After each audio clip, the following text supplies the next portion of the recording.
featuring each country's most promising athletes in a variety of competitions. The modern Olympics is a tradition that's been going on for over a century, rallying millions of supporters. But what if I told you that this year, at the Rio 2016 Summer Olympics, that there was a new team, a team that does not have a country to represent? It was in early March when the International Olympic Committee decided to announce the inception of the ROA, Refugee Olympic Athletes. The IOC president stated that by welcoming the ROA to the 2016 Rio Olympic Games, they want to send a message of hope to all refugees of the world. But what does this mean for the Olympics?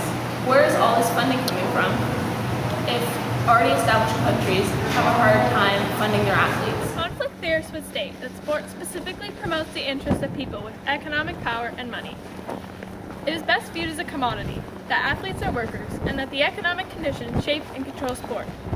In the interest of economics, let's evaluate how these athletes are generally funded. In Canada, there are multiple programs to fund our most elite athletes. On a government level, there is Sport Canada, who sends $1,500 a month to our Olympians. On a provincial level, there are multiple programs such as Quest for Gold and Own the Podium. When you think about it, $1,500 a month is not a substantial amount of money. And you're right, it's not. So why is it that our well-known, well-established athletes are struggling to reach such an elite level of competition when these team of refugees are walking in and taking spots in the games? The ROA team is being funded by the IOC, who claims to be a non-for-profit organization, and fellow National Olympic Committees. So maybe you were wondering if this team is receiving less traditional treatment given the fact that they are even allowed to be participating in the Olympic Games. But again, you are wrong.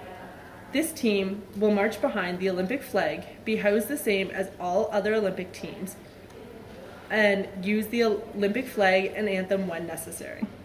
Olympic Solidarity shares from the broadcast rights from the Olympic Games will cover travel and participation expenses from the athletes and continue to support the athletes after the Olympic Games. So why is it that this specific group of athletes is receiving all this special treatment given the circumstances? Because sport promotes the interests of people with money and economic power.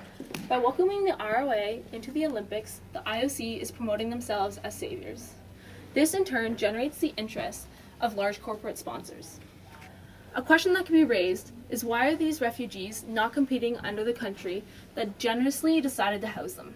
Instead of the Olympics being a story about our national athletes competing to bring home the gold and doing their personal best, it will become a story of hope for these select few refugees and how they are coming out of war-torn countries.